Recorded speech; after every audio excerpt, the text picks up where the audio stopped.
တခါရွာတရားရှိတယ်အဲ့ရွာတရွာကတခွားကင်းနေအများကြီးရှိတာပေါ့နော်တခွားကင်းနေအများကြီးရှိတော့တခွားသီးတွေအများကြီးသိတယ်နော်ရွာတရွာလုံးမှာရှိတဲ့သူတွေကလည်းနော်ကျွန်တော်တို့တိုးစရာအနေနဲ့ဒီတခွားသီးကိုသုံးဆောင်ကြတာပါဗျာဒါပေမဲ့တခွားသီးဆိုတဲ့သဘောတရားလည်းမင်းတို့သိတဲ့အတိုင်းပဲနော်ကျွန်တော်လက်ဆက်ဆက်စားမှစားကောင်းတာဗျနော်တခွားသီးဆိုတဲ့သဘောတရားအတိုင်းလက်ဆက်ဆက်စားမှစားကောင်းတယ်ပုံမှန်နဲ့တခွားသီးကလည်းမျိုးကျွန်တော်တို့လှီးပြီးဖြတ်ပြီး2ရက်3ရက်လောက်ကြာလို့ရှိရင်နော်ကျွန်တော်တို့မကောင်းတော့ဘူးပေါ့ဗျာညှိုးသွားတာပေါ့နော်အဲ့လိုမျိုးတခွားသီးတွေကြတော့ကျွန်တော်တို့ပြက်ကပြီးတော့ကျွန်တော်တို့တရိษံအစားဖြစ်သွားတယ်ပေါ့ဝက်စာတို့ဘာတို့ညာတို့အဲ့လိုမျိုးဖြစ်တယ်ဒါမှမဟုတ်လို့ရှိရင်စွန့်ပြက်ကြတယ်ပေါ့အဲ့တော့ဟိုဒီဘဝမှာတခွားသီးဆိုတာဟာလက်ဆက်ဆက်စားတယ်နော်မကုံလို့ရှိရင်ဒါတရိษံအစားဖြစ်တယ်ဒါမှမဟုတ်လွန့်ပြက်ကြတဲ့ပုံစံမျိုးဖြစ်တယ်အဲ့တခွားသီးတွေလည်းများတော့သူတို့ကဘာလုပ်ကမှမသိဘူးအဲ့ဒီအချိန်မှာတနေတကြီးကလူငယ်တယောက်ကအဲ့ဒီရွာလေးကိုရောက်လာတဲ့အချိန်မှာပဲသူကဒီရွာမှာရှိတဲ့နော်တခွားသီးကိုသူမြင်တာပေါ့မြင်တော့ဒီတခွားသီးတွေကိုတော့ငါတို့နော်ဒီတိုင်း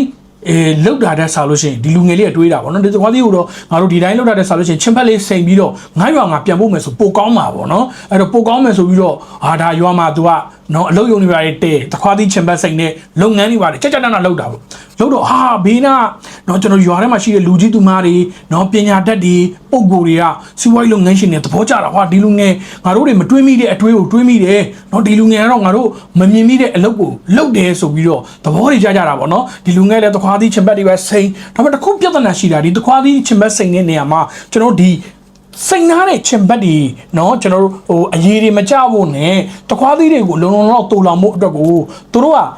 ဘလို့ပို့ရမှန်းမသိဘူးသူ့ရွာသူပြန်ဖို့ပေါ့နော်အဲ့တော့သူကဘာလို့လဲဆိုတစ်သားပေါ့အဲ့ရွာမှာကျွန်တော်တို့တစ်ဝါလဲပေါ်တယ်အဲ့တော့တစ်သားတွေနဲ့ကျွန်တော်ကစီတွေလုတ်ပြီးတော့နော်ကျွန်တော်တို့ဒီတခွားသီးကိုထည့်တယ်ပြီးတော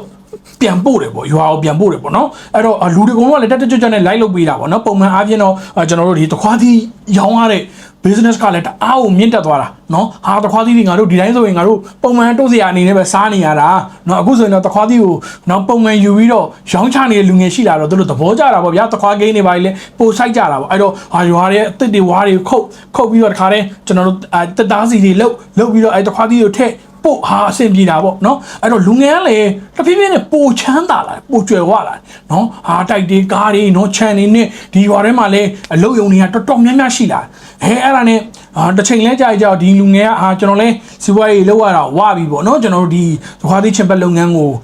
သူ့နယ်မှာပဲသူပြန်ပြီးတော့လုပ်တော့မယ်ဆိုပြီးတော့စွန့်ခွာသွားတယ်ဒါပေမဲ့ရွာမှာရှိတဲ့လူတွေကဒီသခွားသီးချင်ပတ်လုပ်ငန်းကိုသူတို့လည်းလိုက်လုပ်ကြတာပဲသခွားသီးချင်ပတ်လုပ်ငန်းလုပ်ပြီးတော့တခြားရွာတွေမှာလိုက်ရောက်ဒါပေမဲ့ကျွန်တော်တို့ပထမသွားခဲ့တဲ့လူငယ်တော့အဆင်မပြေဘူးမအောင်မြင်ဘူးပေါ့နော်မအောင်မြင်တော့တွေးမိတာပေါ့အဲ့ဒီအချိန်မှာပဲဒီကျွန်တော်တို့အဲ့ဒီရွာမှာတခွားသီးချင်ပတ်လုပ်တဲ့ရွာမှာပဲရှိတဲ့လူငယ်တယောက်ကမြို့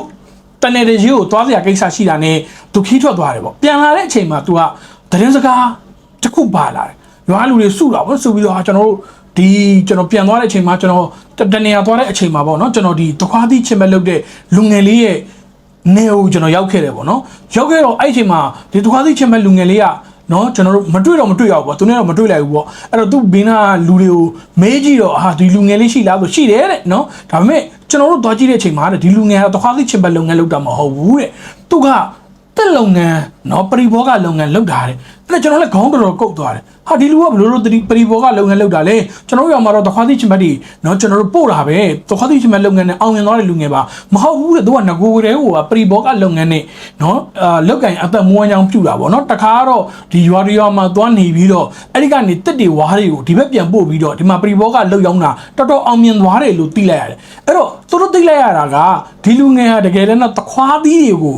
ပို့ရတာမဟုတ်ဘူးเนาะတကယ်တမ်းကဘာလဲဆိုတော့သူတို့မှရှိတဲ့တစ်တွေဝါးတွေကိုအသုံးချပြီးတော့ပရိဘောဂတွေကိုเนาะသူ့ရဲ့နေမှာသူပြန်လှုပ်ရောင်းတာပါအဲ့တော့ဒီထဲမှာကျွန်တော်တို့ဒါလေးကတော့ပုံမြင်လေးပေါ့နော်ဇလန်းလေးပေါ့အဲ့ဇလန်းလေးတွေမှာဆိုကျွန်တော်သိလိုက်ရတာကတကယ်ပြောရင်တချို့တော့စီးပွားရေးလုပ်ငန်းတွေကမိတ်ဆွေတို့ကျွန်တော်တို့ထင်သလိုနော်ကွန်ရဆိုင်နဲ့အောင်မြင်နေတာနော်ကျွန်တော်တို့အဝတ်ထဲနဲ့အောင်မြင်နေတာနော်ဒါမှမဟုတ်လို့ရှိရင်ကျွန်တော်တို့